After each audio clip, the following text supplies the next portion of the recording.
Okay, hot take, part 2 and part 7 are the only JoJo's parts that are definitively better than what came before them. So part 2 is like definitively better than part 1, and part 7 is definitively better than the first 6 parts. And that's because while they have a lot of the JoJo elements that make the story stylish and unique and cool, they're both just kind of like better structured than what came before. In part 7, Araki finally took the stand battle formula and then actually kind of like developed the plot and characters like consistently over the course of the story.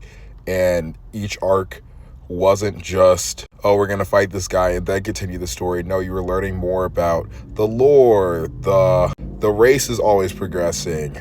The character motivations of a lot of the side characters are always progressing and evolving and changing. Johnny is evolving. Gyro's evolving. Like, everything is always progressing. The characters just don't stop and fight people like they do in, not every fight, but in a lot of the fights of the part 3 to 6 stand parts before part 7. And then similarly in part 2, the story is kind of constantly evolving. Like, if you look at part 2, it's actually crazy how much the situation is constantly changing. They're going to Mexico, then they're going to Italy, then there's one Pillarman down, then there's another, then we lose a guy, then we're fighting cars, then cars are cheap. Like, it's like the story is constantly evolving and changing too. And I think when you look at parts 3, 4, 5, 6, and 8, while each of them have certain things that they do better, they also have losses at the same time.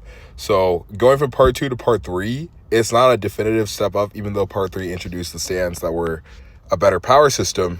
Because the writing became so formulaic, a lot of the stand battles really were not adding that much. And the general structure, sometimes people were dying just for the sake of dying and then coming back. And don't get me wrong, I enjoy part 3, but like, it's kind of actually hard. It's kind of up to personal preference whether you prefer part 2 or part 3. Then part 4, a lot of people will say it's definitively better. What holds back part 4 is really like the pre-Kira section is like 17 out of like the 40 or so episodes. About 17, I don't remember the exact episode count. And a lot of that whole Red Hot Chili Pepper arc is really not that interesting. Kira really saved the part, in my opinion. And then also, I feel like Josuke's character is cool, but when you actually think hard about the character development, it's actually kind of questionable.